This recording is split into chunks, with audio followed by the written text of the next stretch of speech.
Terima kasih Anda masih bersama kami di Arah Angin TVRI, masih bersama dengan Bunda Titi dari Kementerian Pemberdayaan Perempuan dan Perlindungan Anak, Bu Cinta dari Komisi 8 DPR RI, dan juga Kak Seto dari LPAI. Saya langsung tanyakan ke Bunda. Bun, kalau berbicara terkait apa yang tadi sudah diungkapkan, kekerasan seksual ini tentunya masih menjadi konsen kita bersama begitu dengan angka yang sangat luar biasa.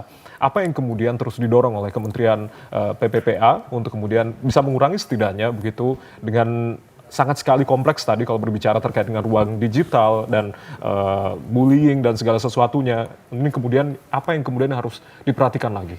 Iya. Sedikit menanggapi apa yang disampaikan Kak Seto, bukan menanggapi, maaf, mungkin menambahkan ya, karena tadi Mas Jaya kan bilang kok saya belum tahu ya ternyata ada sanksi pidana ya untuk tetangga yang tidak melaporkan gitu. Makanya kami dulu ada kampanye namanya Berlian bersama Lindungi Anak, itu dengan tagline anakmu, anakku, anak kita semua. Ini juga yang kami akan kembali gelorakan ya kampanye Berlian ini untuk menyadarkan masyarakat bahwa kita semua punya kewajiban yang sama untuk memberikan perlindungan. Karena kalau dilihat dari lingkaran Brovin-Banner lah ya yang biasanya diketahui sebagai teori Brovin-Banner atau kalau mudahnya itu lingkaran bawang.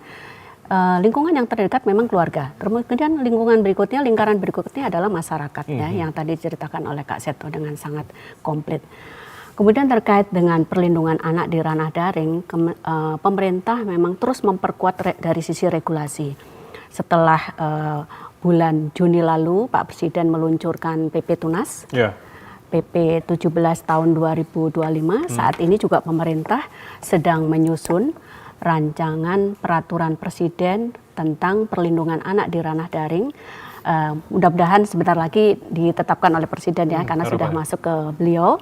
Nah ini akan makin memperkuat untuk kita bisa memberikan perlindungan kepada anak-anak dari kejahatan di ranah daring. Tentunya tanpa melanggar hak anak juga untuk mendapatkan akses informasi untuk perkembangannya gitu kan. Jadi ada sisi perlindungan tapi juga tidak melanggar hak anak untuk mendapatkan informasi untuk kebutuhan tumbuh kembangnya gitu. Itu yang sekarang sedang dilakukan. Kemudian juga untuk ada juga upaya yang untuk memperkuat dari sisi pencegahan saat ini dengan dikomandani oleh Kemenko PMK sedang menyusun gerakan nasional anti kekerasan terhadap perempuan dan anak.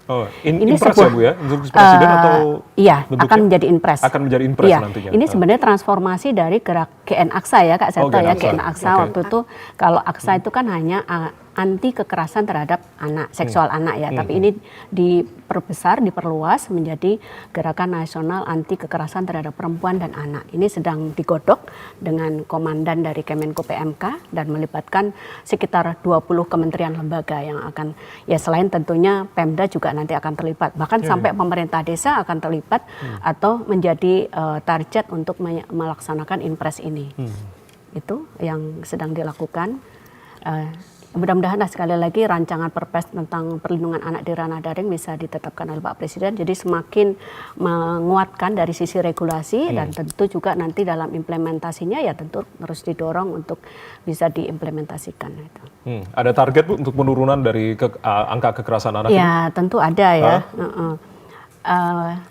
Satu sisi sebenarnya kenaikan pencatatan kasus juga kita bisa melihat dari sisi positif ya. Artinya ini ada kesadaran masyarakat untuk melaporkan kasus yang dia lihat atau yang dia alami gitu kan. Dan ini juga satu penanda bahwa layanan-layanan di masyarakat dan bahkan layanan yang berbasis pemerintah UPTD PPA yang terdepan ini berarti semakin meningkat dari sisi kapasitasnya sehingga dia mampu menemukan korban yang selama ini mungkin tersembunyi. Ini satu sisi positifnya ya. Meskipun ini sekali lagi masih harus didorong karena ternyata presentasinya masih sangat kecil ya kan. Gitu. Baik. Saya langsung ke Bu Cinta. Bunda Titi tadi sudah menjelaskan begitu penguatan regulasinya. Tapi apa yang kemudian masih harus didorong ketika memang penguatan regulasi sudah, segala hal upaya sudah dilakukan? Meskipun ini kerja kita semua begitu, tidak hanya Bu Cinta di Komisi 8, Bu Titi di Kementerian dan juga Kak Seto di LPAI. Apakah ini kemudian menjadi alarm bagi kita semua ternyata belum optimal di perlindungan anak kita di tanah air, sistem perlindungan kita di... Betul. Jadi tadi seperti yang Bu Titi sampaikan, kasus-kasus yang bermunculan itu tidak menggambarkan kenyataan sesungguhnya. Dengan tingginya angka, artinya justru malah lebih banyak orang yang aware dan mereka mau melapor. Itu sebetulnya menurut saya yang perlu digarisbawahi, karena jangan-jangan orang berpikir kalau kenapa banyak sekali, justru semakin banyak semakin bagus sebetulnya gitu, karena kita tahu ini seperti tadi, ini fenomena gunung es gitu. Jadi saya kira penting sekali bagaimana agar supaya kita memberikan ruang yang aman bagi anak-anak dari berbagai level, dari mulai keluarganya, lingkungannya, lingkungan sekolahnya, lingkungan pertemanannya, dan lain-lain, termasuk juga di dunia media sosial misalkan seperti itu. Nah, tetapi kan itu tidak mudah karena anak-anak kita sekarang sudah bisa berselancar kemana-mana dengan mudahnya gitu. Nah, oleh karenanya batasan-batasan itu kembali dari orang tua. Nah, tetapi tugas kita di pemerintahan begitu ya, termasuk kami di DPR begitu, adalah untuk memastikan regulasi.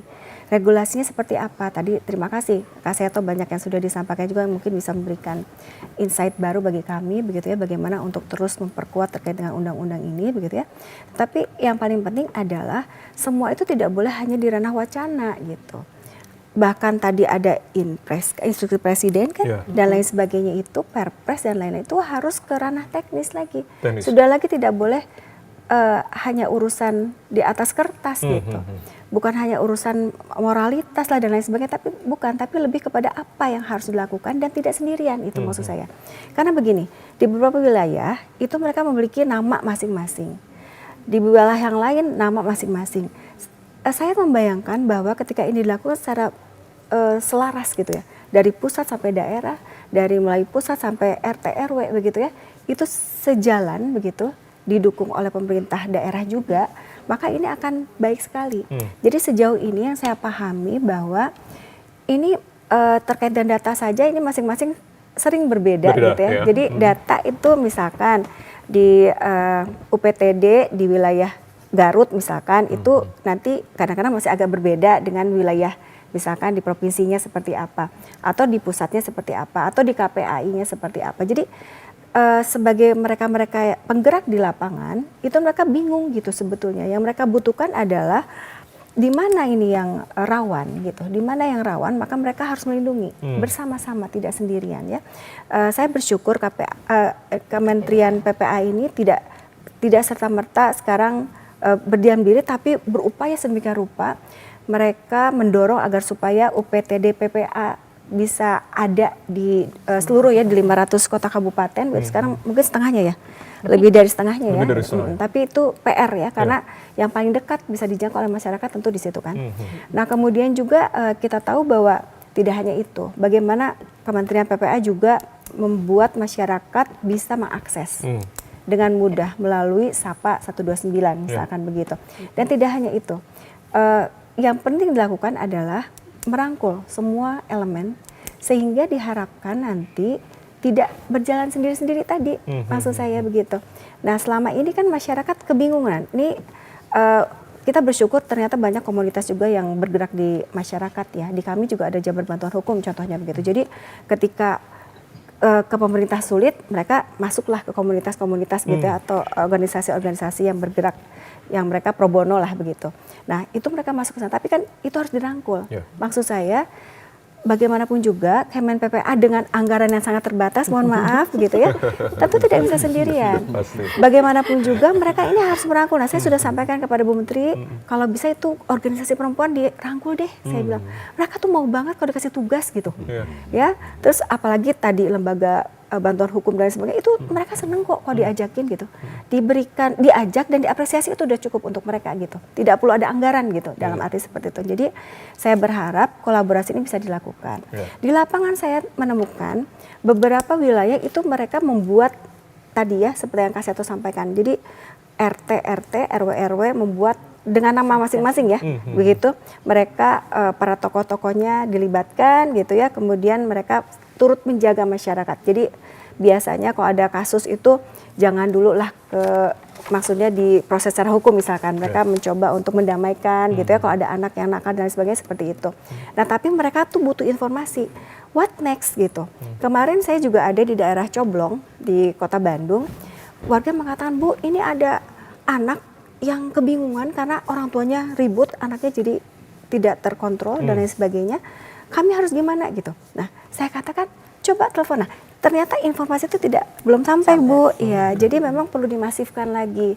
Kita hanya perlu bahwa masyarakat itu merasa terlindungi. Mereka kalau mau melapor tuh kemana gitu. Banyak anak-anak juga yang menyampaikan kepada saya, Bu Atalia, Bunda Cinta, kami itu bingung ketika ada teman kami yang mengalami perundungan misalkan, ini tuh lapor kemana? Karena takut, mau ke gurunya takut, ke orang tuanya takut gitu. Teman yang lihat juga takut, jadi mereka bingung. Nah, mereka butuh ruang aman yang mungkin gini, saya belum mau cerita sama orang tua gitu, tapi saya mau cerita sama orang lain yang mereka tidak tahu wajah saya gitu ya. Nah, jadi menurut saya hal-hal seperti itu perlu didekatkan gitu. Mereka kalau ingin curhat telepon aja ke sini atau mungkin ada aplikasi apa gitu, aplikasi curhat yang bisa mereka cerita dan lain sebagainya. Jadi saya kira itu penting sekali untuk didekatkan bagaimana jangkauan masyarakat terkait dengan perlindungan ini bisa lebih dekat lagi. Gitu. Termasuk merangkul semua pihak itu tadi. Betul. Ya. Kak Seto menambahkan? Sebentar, saya agak kurangnya tadi apa intinya yang terkait dengan merangkul semua pihak tadi, ternyata banyak kemudian salah satunya juga organisasi-organisasi perempuan. Iya, saya kira betul sekali. Artinya kalau organisasi perempuan juga dirangkul, organisasi anak juga. Organisasi anak juga? Artinya kan ada PDRI yang juga ngurusnya anak, ada IGTKI, ada GOP-TKI. Sekarang GOP-TKI mungkin namanya baru ya, tapi berbagai ada Himpaudi dan sebagainya, itu dilibatkan juga. Ada juga kalau tidak salah pengusaha sahabat anak ya, jadi semua unsur bisa dilibatkan begitu. Dan yang paling penting juga dalam konteks ini sebetulnya melancarkan yang kami rintis ya, melancarkan waktu itu namanya Gernas Sasana. Gernas Sasana? Ya, Gerakan Nasional Saya Sahabat Anak. Jadi semua jadi sahabat anak. Kami waktu itu minta presiden dan 4 menteri. Waktu itu Menteri Sosial, Menteri Pendidikan, Menteri Kesehatan, dan Menteri PMK. Lalu setelah itu Gubernur Sahabat Anak. Lalu yang waktu itu Gubernur adalah waktu itu masih Gubernur Jawa Barat, Pak Ridwan Kamil dan Gubernur NTB waktu itu. Kemudian turun lagi, semua bermain bersama anak-anak, permainan tradisional supaya anak juga melihat ada alternatif lain selain bermain gadget dengan jari-jarinya. Bahwa melompat dengan bergandeng tangan dan itu juga menyenangkan dan anak bahagia. Jadi dengan gerakan ini kemungkinan untuk melakukan tindak kejahatan atau sesuatu yang menyimpang atau melanggar hak anak itu akan segera diingat, saya kan sahabatnya anak begitu.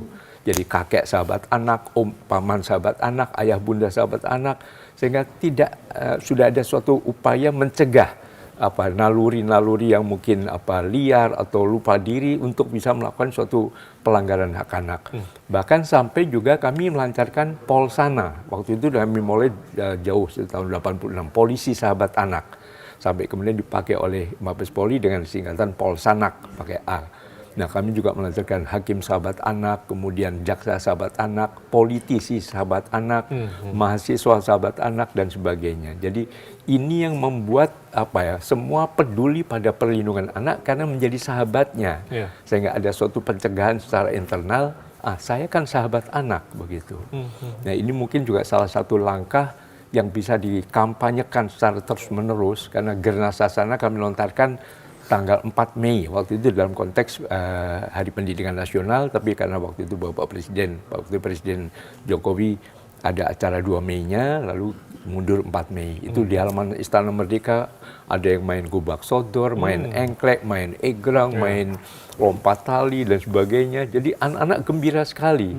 Jadi kalau ini terus dibiasakan, di RT RW juga lurah, camat juga menjadi sahabat anak.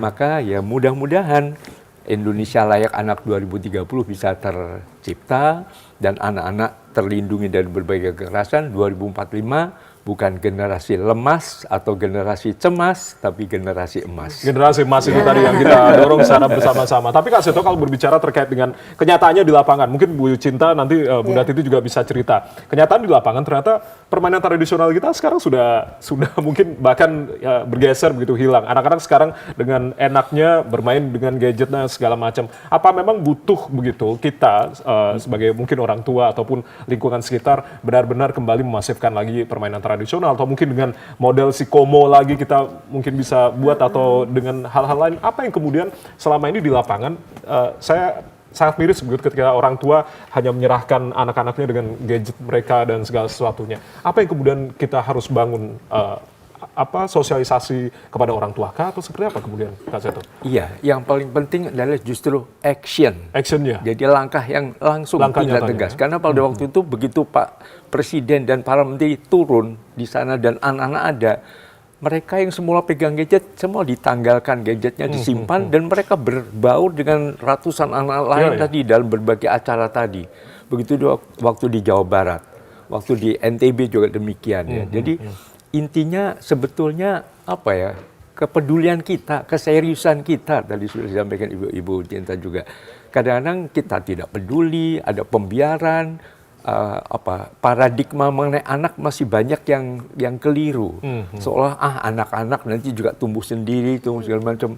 Anak-anak adalah ibarat bibit-bibit bunga yang ditanam di Taman Sari Keluarga, Taman Sari Indonesia, yang kalau tidak disediakan pupuk, tidak disiram, tidak dirawat, dilindungi dari terpaan angin dan petikan tangan jahil, ya lama-lama layu sebelum berkembang. Jadi harus ada langkah tegas action, yaitu tadi Gerakan Nasional Saya Sahabat Anak perlu dikomandokan, dan mudah-mudahan nanti film Sahabat Anak yang kami inisiasi. Tanggal berapa Kak Seto? Itu? Insya Allah 20 November. 20 November sekaligus ya? dalam hari tidak sabar. keluarga, hari keluarga sedunia. Hari keluarga sedunia. Hari anak Hari sedunia. anak Hari sedunia anak ya? nasional 20 November. 21 November, oke. Ya, dengan harapan ya, dan ini didukung oleh begitu banyak anak-anak berbagai lapisan juga. Dan intinya itu mengingatkan semua pihak, ayolah kita menjadi sahabat anak. Luar biasa. Saya juga bangga juga dengan film-film animasi Indonesia yang kemudian sudah berkembang sangat luar biasa begitu ya. Tapi nanti saya akan minta tanggapan juga Bu Cinta dan juga Bunda, apa yang kemudian harus kita perhatikan juga kerja kita semua begitu, perlindungan anak itu tidak hanya orang tua, tidak hanya kementerian, tidak hanya Komisi 8 dan juga LPAI. Usai jeda kita masih akan membahas satu segmen lagi. Tetaplah bersama kami.